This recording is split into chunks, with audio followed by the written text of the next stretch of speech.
हाँ yes start. तैयारी कितनी पुख्ता?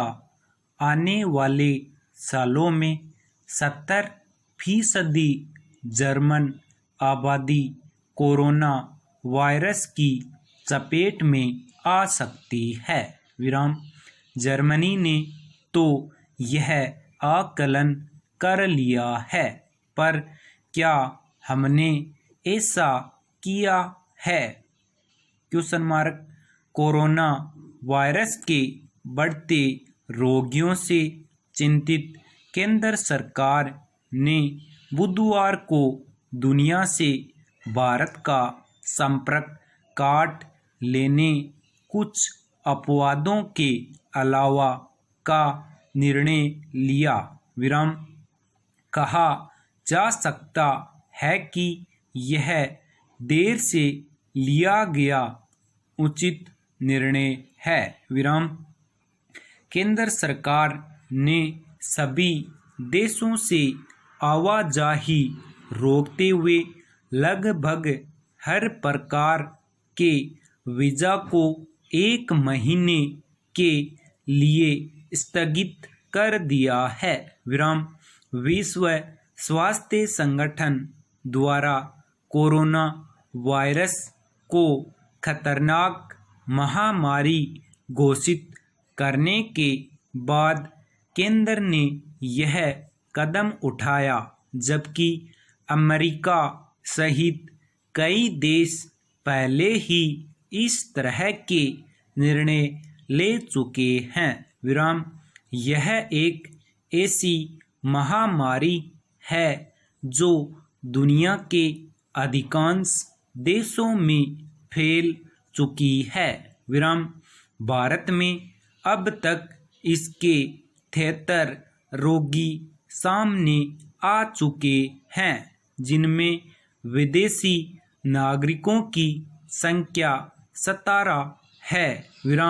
यह संख्या लगातार बढ़ रही है, क्योंकि ज़्यादातर मामलों में रोगियों का इतिहास विदेश यात्रा वाला है।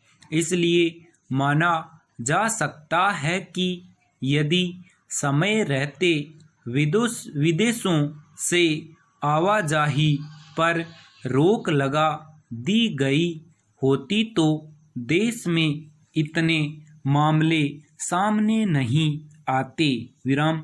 रोगियों की संख्या में लगातार इजाफा होना बताता है कि चेतावनी और सतर्कता का उतनी सख्ती से पालन नहीं किया जा सका जितनी दरकार थी। हालांकि गर्म वातावरण वाले भारत में हो सकता है गर्मी बढ़ने के साथ साथ इस साल इस वायरस के फैलने पर स्वतः रोक लग जाए, पर यह खतरा यहीं समाप्त नहीं होने वाला है।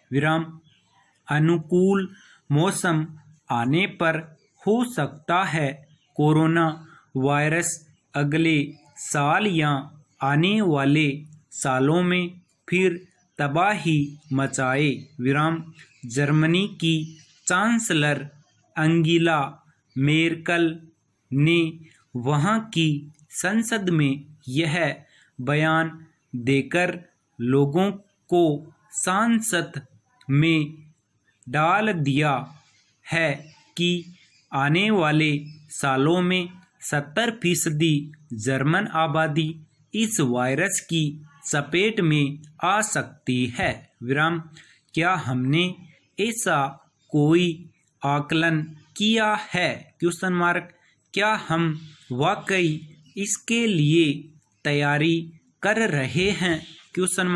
पैराग्राफ मानव स्वास्थ्य के लिए तो ये घातक है ही, आर्थिक क्षेत्र पर भी कोरोना वायरस एक तरह से कहर बनकर टूटा है।